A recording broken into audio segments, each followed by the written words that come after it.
ভারতের বিপক্ষে দ্বিতীয় টি-20 ম্যাচে 51 রানের বড় জয় তুলে নিয়েছে দক্ষিণ আফ্রিকা। হ্যাঁ দর্শক, ভারতকে 162 রানের মধ্যে অল আউট করে দিয়েছে, যেখানে ভারত 20 ওভারও ব্যাটিং করতে পারেনি। প্রথম টি-20 ম্যাচে খুব বাজেভাবে হেরে গেছে দক্ষিণ আফ্রিকা। ভারতের দেওয়া 175 রানের লক্ষ্যে ব্যাটিং করতে নেমে তারা অল আউট হয়ে গিয়েছিল মাত্র 74 রানের মধ্যেই।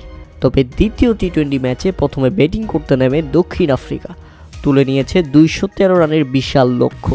দলের হয়ে সর্বোচ্চ 46 বলে 90 রান করেন কুইন্টন ডি কুক এবং শেষ দিকে 12 বলে 20 রান করে অপরাজিত থাকেন ডেভিড মিলার। আর যেভাবে ব্যাটিং করতে নেমে শুরু থেকেই ভারতীয় ব্যাটসম্যানরা যাওয়া আসার মিছিলে এবং শেষ পর্যন্ত তারা অল আউট হয়ে যায় 162 রানের মধ্যে। দলের হয়ে সর্বোচ্চ তিলক ভার্মা 34 বলে 62 রান করেন শেষ দিকে। আর কেউই সুবিধা করতে না পারলে শেষ পর্যন্ত ভারত 51 রানের বড় ব্যবধানে হেরে যায় দক্ষিণ আফ্রিকার বিপক্ষে, যে কারণে 5 ম্যাচের টি-20 সিরিজে ইতিমধ্যে সমতা ফিরিয়েছে দক্ষিণ আফ্রিকা।